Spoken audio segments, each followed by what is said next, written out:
O maior mistério da temporada é o que é a fuga de Camazotz, que pode estar conectada a um local com tempestades mentais, a uma criatura maligna barra guardião daquele mesmo local, ou completamente uma inspiração direta ou indireta de um livro. Mas são muitas suposições do que pode ser,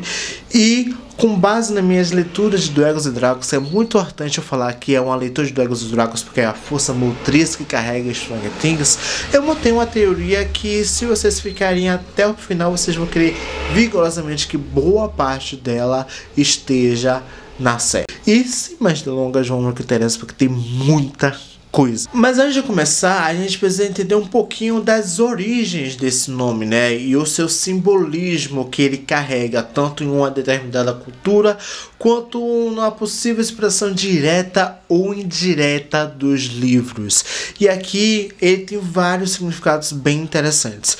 O primeiro deles é que ele faz parte de uma determinada cultura, a cultura maia, que é muito presente na América Latina, mais especificamente nos países que falam espanhol. Aqui, Camazotz, ele é uma criatura que vive no submundo, que é humanoide, com, né, todo o corpo de um homem, mas que o restante demais é de morcego. E o nome de Camazotz vem justamente disso, morcego da morte, que está muito atrelada, como eu já falei ou não, do submundo, e que está ligada a sacrifícios e a renovação espiritual. Essa parte da renovação espiritual, não me pergunte por quê, porque eu também não entendi, mas é um entendimento à parte do que é esse ser. E segundo os livros de Dragons e Dragons, da mitologia de Dragons e Dragons, que é muito importante estar falando sobre isso, Camazotz, ele segue sendo essa criatura maligna, só que ela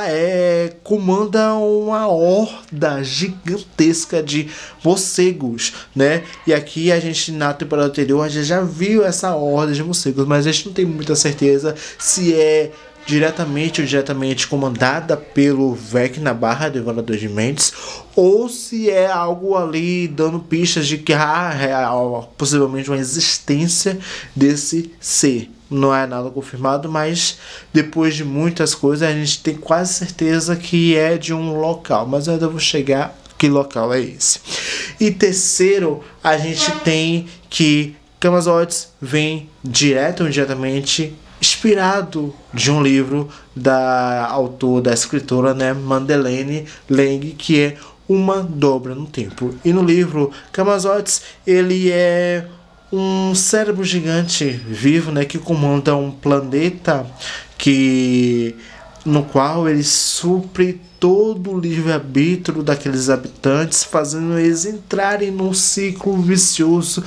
intermitente, ou seja, ele vai estar fazendo aquela mesma coisa constantemente, não vai envelhecer nem nada, até que algo externo pegue e mude ou quebre totalmente esse ciclo. E a gente já viu algo muito parecido aí com o próprio filme A Dobra no Tempo, que foi produzido pela Disney, né? Então a gente já tem uma ideia maior como funcionam todas as questões mentais. Mas um ponto muito curioso é que nas leituras de Dragons and Dragons a gente encontra uma máxima que chama muito a atenção, é que apesar de a gente ter essa possível inspiração de Camazotz, né, diretamente ou indiretamente dos livros da Madeleine, a gente tem um local inóspito muito parecido com todas as características que tem presentes desse livro. E esse local é nada mais, nada menos que o plano astral. Quando encontrei um plano astral e o que é essa construção do plano astral,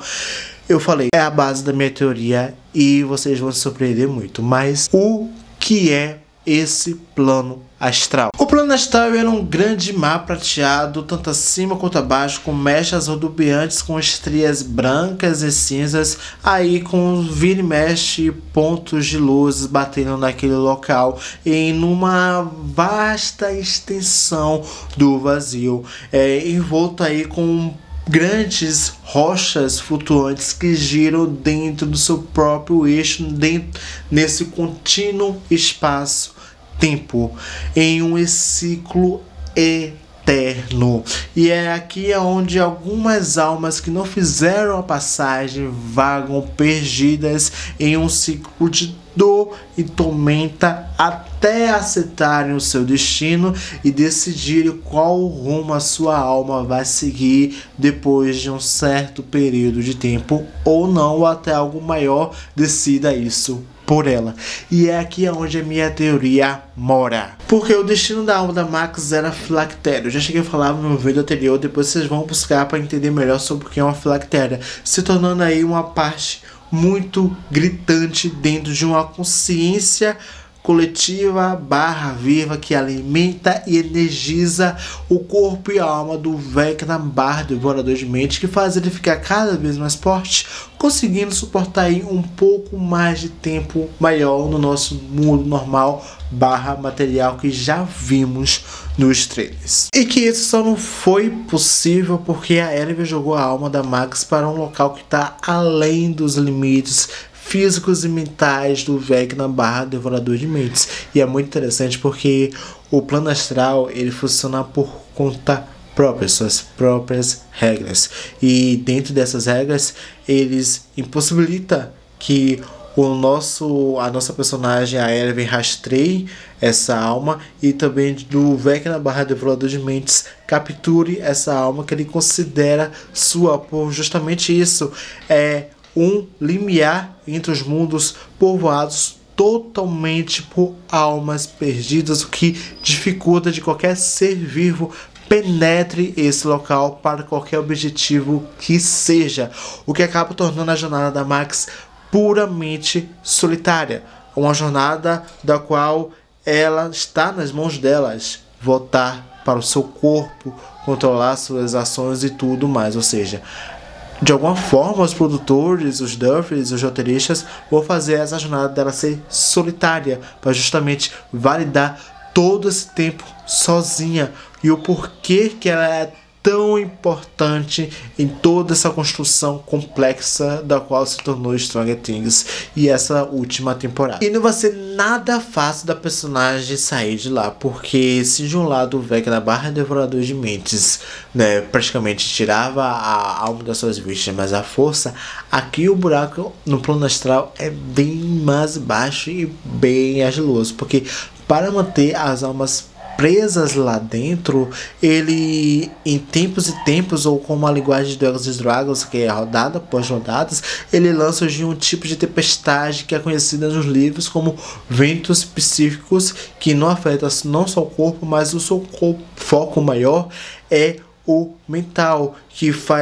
traz aí à tona memórias dolorosas do seu passado, e que ela tem muitas, ainda mais com o trauma com o Billy em si, e também pequenos devaneios que a fazem ficar dispersa no seu próprio objetivo de sair de lá. Então isso acaba meio que ela sem saber o que fazer, qual é o seu próximo passo e qual era o seu próximo passo, né? Que também parte disso é fazer com que ela esqueça algumas ideias que ela tinha de como sair de lá. E um dos pontos muito interessantes que eu mais gostei de ter entendido da onde isso tudo vai dar é que, além de tudo,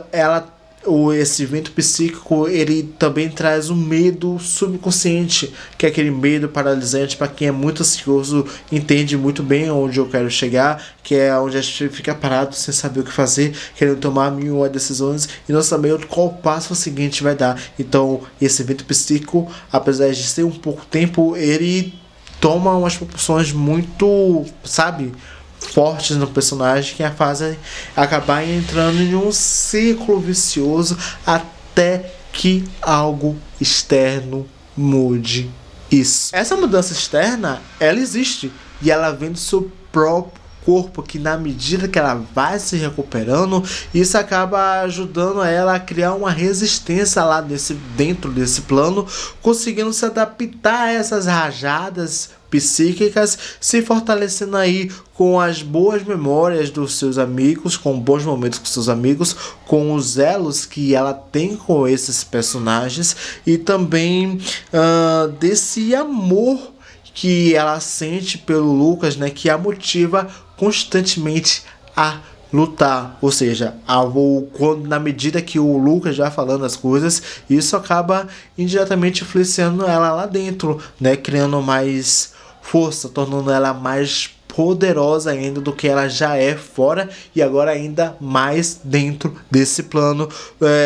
trilhando aí uma longa jornada até retornar ao seu corpo, onde durante esse caminho todo ela vai estar pulando de rocha em rochas flutuantes com o poder da vontade, não um poder especial, porque todos os habitantes do plano astral eles podem, né, só com o poder do pensamento ir de uma rocha a outra, de um ponto a outro, sem grandes dificuldades. E no caso da Max, como ela é muito astuta e entende o que é esse plano, então ela tem muito mais força para ir de uma ponta a outra até encontrar um poço ou um portal prateado dentro de uma dessas rochas que faça ela voltar ao nosso plano material, caso um plano normal, que é a Terra, e também para o seu corpo. E ao encontrar essa rocha, ela vai ter que tomar uma decisão difícil ou não. Isso vai ficar muito a critério dos Duffys e também dos roteiristas, que vai fazer ela acordar. E nisso o nosso Vecna barra Devorador de Mente vai ter perdido uma de suas grandes batalhas para pegar essa alma, mas não a guerra. Depois dos acontecimentos dentro do plano astral, a gente volta agora para o mundo normal, onde o Vecna barra Devorador de Mentes está tentando de todas as formas possíveis capturar a alma da Max, e para isso ele terá que cortar o cordão prateado que conecta o corpo e a alma dessa personagem. E para concretizar essa ideia, ele tem que matar o corpo físico dela, o que leva essa alma perdida dentro do plano astral para diretamente a sua filactéria, onde ela deveria estar desde o princípio, segundo ele próprio. Esse plano tinha tudo para dar certo. O problema foi que ele resolveu atacar os personagens de uma forma aleatória, e um desses personagens atacados foi o Lucas, o que acendeu um pisca-alerta no personagem. Falou assim: se o cara veio me atacar onde eu tava, então logicamente ele vai atrás da Max. E com essa ideia, junto com os outros personagens, eles antecederam o seu próximo ataque, o que levou eles a deslocarem o corpo da Max de uma ponta a outra. E isso é muito interessante, porque a depender da escolha da personagem, da decisão dela, isso vai permitir com que o corpo comece aos poucos voltar ao normal, e com isso fazer com que ela acorde. E é isso que eu espero que possa acontecer nesse 6º episódio da 5ª temporada de Stranger Things, puxando aí também para o 7º, né, com a questão da ponte e tudo mais. Como eu havia falado, é uma especulação, é teoria, então tudo pode acontecer. Eu espero muito que vocês tenham gostado desse vídeo, e manda aqui nos comentários o que vocês acharam de toda essa minha grande teoria e quais são as suas teorias também, para que a gente possa discutir amistosamente toda essa relação de Camazotz e com a Max, e o que podemos esperar ou não que vai acontecer com esses e tantos outros episódios que possam vir a partir do 2º volume. E me sigam para mais, e até a próxima. Tchau.